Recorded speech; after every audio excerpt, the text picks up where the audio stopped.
Left-click Mage. You all should already know how overpowered it is. In the last two videos I talked about how to deal tons of damage.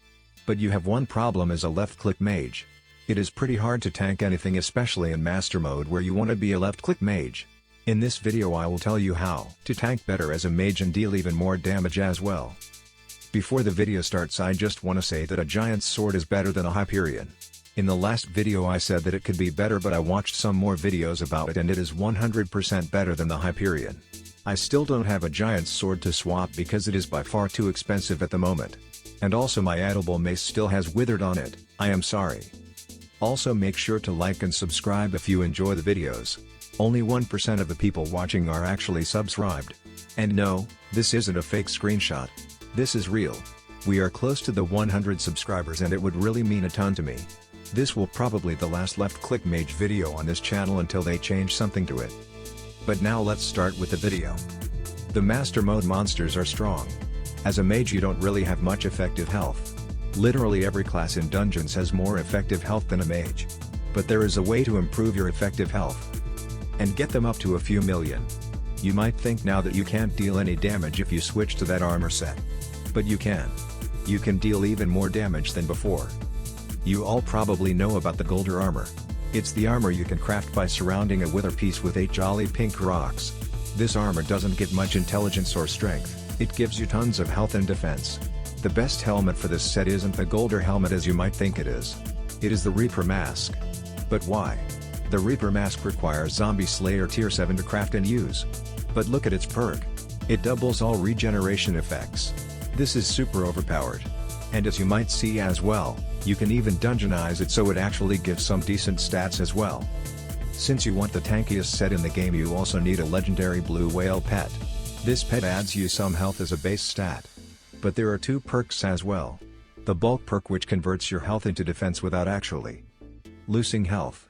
And the Archimedes perk, which adds you 20% total health at level 100. That's it.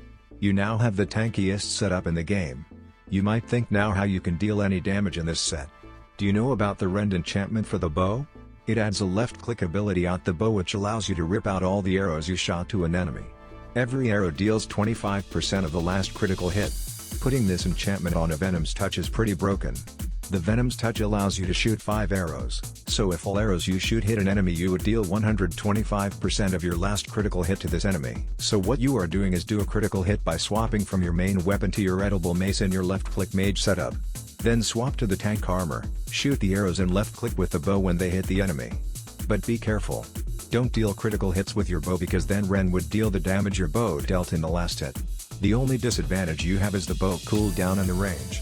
The Ren ability has a cooldown of 2 seconds. And you can't really deal range damage since your arrows don't fly far away from you. But for mini bosses or dungeon bosses this is probably the best strategy for mages since you can tank a lot more and deal even more damage than you would using your left-click Mage setup.